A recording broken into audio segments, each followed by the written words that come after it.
শেখ হাসিনার ট্রেনে গুলি। ১৯৯৪ সালের ২২ সেপ্টেম্বর বৃহস্পতিবার শেখ হাসিনা বিমানযোগে যশোর হয়ে খুলনা এলেন এবং বিকেলে শহীদ হাদিস পার্কের জনসভায় ভাষণ দিলেন। রাত্রে নেত্রীর চাচাতো ভাই শেখ নাসেরের বড় ছেলে শেখ হেলালের বাড়িতে খেলেন এবং থাকলেন। পরদিন ২৩ সেপ্টেম্বর শুক্রবার সকাল ৯টার সময় উত্তরবঙ্গের উদ্দেশ্যে ট্রেন যাত্রা শুরু করলেন। বেশ লম্বা ট্রেন, অনেক সাধারণ যাত্রী আছে ট্রেনে।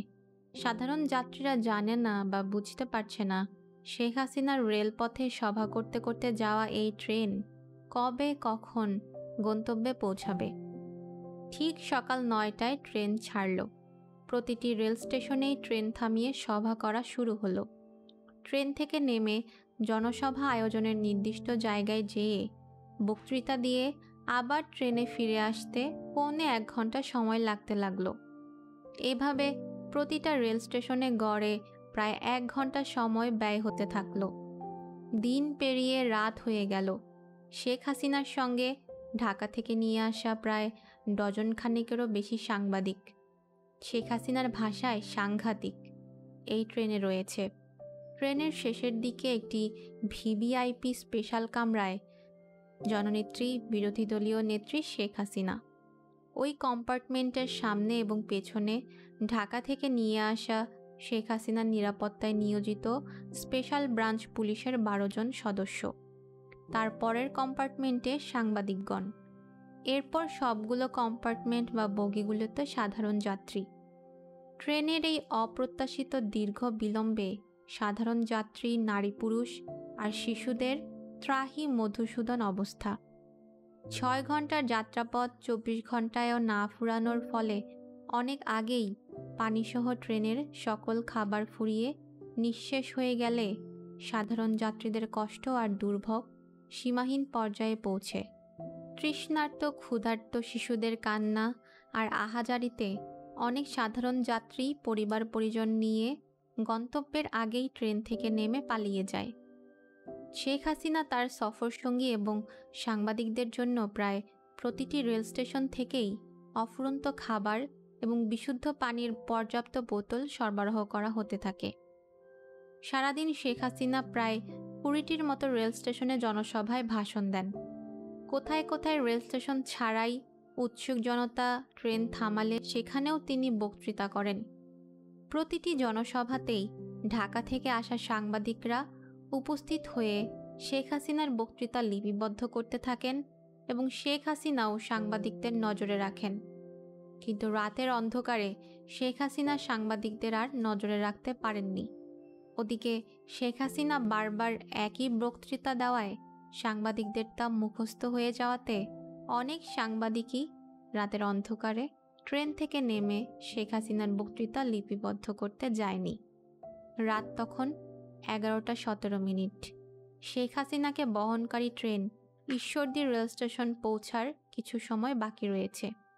এমন সময় শেখ হাসিনা বললেন, এত টাকা পয়সা খরচ করে জামাই আদর করে ঢাকা থেকে যে সাংঘাতিকদের এনেছি তারা কি সব ঘুমাচ্ছে?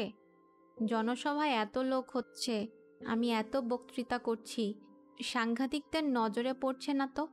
তোমরা একটু সাংঘাতিকদের ঘুম ভাঙিয়ে আমার জনসভায় পাঠাও, যাতে পত্রপত্রিকায় ভালো নিউজ হয়। শেখ হাসিনার বেতনভুক্ত ব্যাগ বহনকারী মদন মোহন দাস, যার নামে শেখ হাসিনার লাল রঙের নিশান পেট্রোল জিপ গাড়িটি রেজিস্ট্রেশন করা, বলল, ডাইকা ঘুম ভাঙানো লাগবো না, পিস্তল দিয়া রাউন্ড গুলি কইরা দিলেই সাংঘাতিজ্ঞ ঘুম কই যাইব, লাফাইয়া ট্রেন থেকে নিচে পইরা যাইব। আলাউদ্দিনের প্রদীপ পাওয়ার মতো সঙ্গে সঙ্গে শেখ হাসিনা তার বাবার ফুফাতো ভাইয়ের ছেলে বাহাউদ্দিন নাসিমকে বললেন, দে ২ রাউন্ড গুলি করে দে। আর উপস্থিত অন্যদের বললেন, তোমরা আমাকে হত্যার জন্য ট্রেনে গুলি করা হয়েছে বলে সাংঘাতিকদের মাঝে প্রচার করে দেবে। ট্রেন ঈশ্বরদী প্ল্যাটফর্মে ঢোকার কয়েক মিনিট আগে বাহাউদ্দিন নাসিম ট্রেনের জানালা দিয়ে সাংবাদিকদের কম্পার্টমেন্ট লক্ষ্য করে পিস্তল দিয়ে ৩ রাউন্ড গুলি ছুড়ল। গুলির শব্দ শুনে শেখ হাসিনার নিরাপত্তার দায়িত্বে নিয়োজিত স্পেশাল ব্রাঞ্চের পুলিশেরাও ৫-৬ রাউন্ড গুলি করে।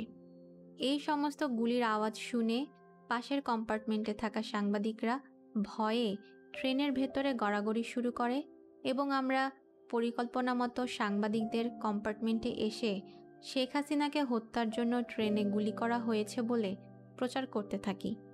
ট্রেন ঈশ্বরদী প্ল্যাটফর্মে থামলে ঈশ্বরদী রেল স্টেশনের জনসভার মঞ্চ থেকেও মাইকে আওয়ামী লীগ প্রেসিডিয়াম সদস্য আমির হোসেন আমু শেখ হাসিনাকে হত্যার জন্য ট্রেনে গুলি করা হয়েছে বলে প্রচার চালাতে থাকেন।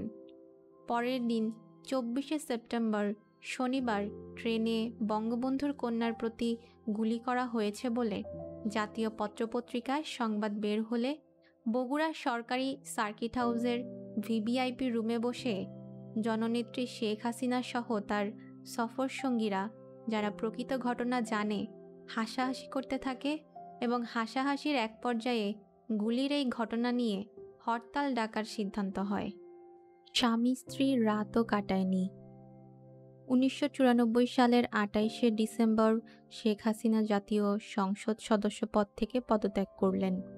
29 নং মিন্টু রোডে সরকারি বাসা ত্যাগ করে ধানমন্ডি 5 নম্বর রোডের 54 নম্বর বাড়িতে উঠলেন। ধানমন্ডির বাড়িটি প্রথম ও দ্বিতীয় তলা শেখ হাসিনার পরিত্যক্ত স্বামী ডক্টর ওয়াজেদ মিয়ার নামে, আর তৃতীয় তলা শেখ হাসিনার নিজের নামে। শেখ হাসিনার অবহেলিত ও পরিত্যক্ত স্বামী বৈজ্ঞানিক ডক্টর ওয়াজেদ মিয়া এই বাড়িটি করার সময় দ্বিতীয় তলা করার পর টাকা ফুরিয়ে গেলে শেখ হাসিনার কাছে ধার চায়। তখন শেখ হাসিনা তৃতীয় তলা তার নিজের নামে লিখে নিয়ে তারপর ডক্টর ওয়াজেদকে টাকা দেন। অবশ্য এই বাড়িতে ডক্টর ওয়াজেদ মিয়া আর শেখ হাসিনা একসঙ্গে একটি রাতও কাটাননি। শুধু এই বাড়িতে কেন, 1981 সালের 17ই মে শেখ হাসিনা বাংলাদেশে আসার পর থেকেই 1997 সালের ফেব্রুয়ারি পর্যন্ত এর পরের অবস্থা জানা নেই যদিও, তথাপি বোঝা যায় পাঠক যেদিন পড়বেন সেদিন পর্যন্ত ধরে নিতে পারেন। এই 16-17 বছর একসঙ্গে স্বামী স্ত্রী হিসেবে রাত কাটানো তো দূরের কথা, এক বাড়িতেই কখনো থাকেননি।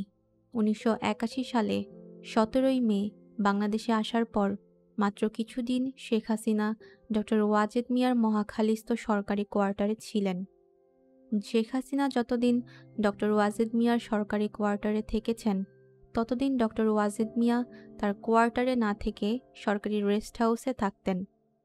এরপর শেখ হাসিনা ধানমন্ডিস্থ তার পিত্রালয় বঙ্গবন্ধু ভবনে চলে আসেন।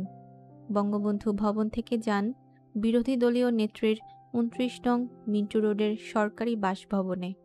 তখন শেখ হাসিনা এবং তার স্বামী ডক্টর ওয়াজেদ মিয়ার ধানমন্ডি 5 নম্বর রোডের 54 নম্বর বাড়িটি ভাড়া দেওয়া ছিল।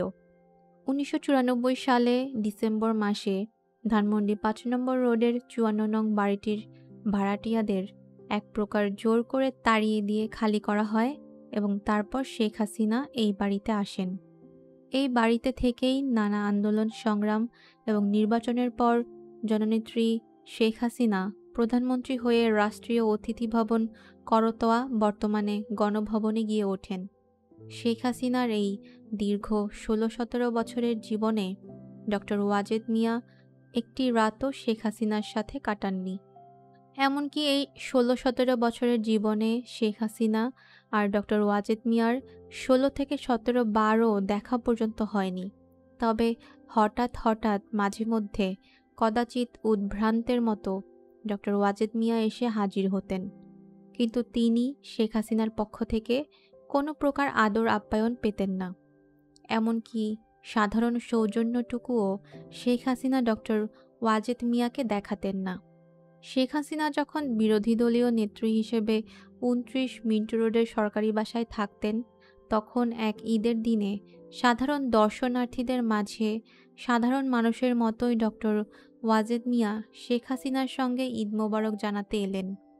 কিন্তু শেখ হাসিনা আগত সকলের কুশলাদি বিনিময় করলেও তার স্বামী ডক্টর ওয়াজেদের সাথে কোনো প্রকার কুশলাদি বিনিময় দূরে থাক, ভ্রুক্ষেপই করলেন না। এমনকি তাকে বসতে পর্যন্ত কেউ বললেন না।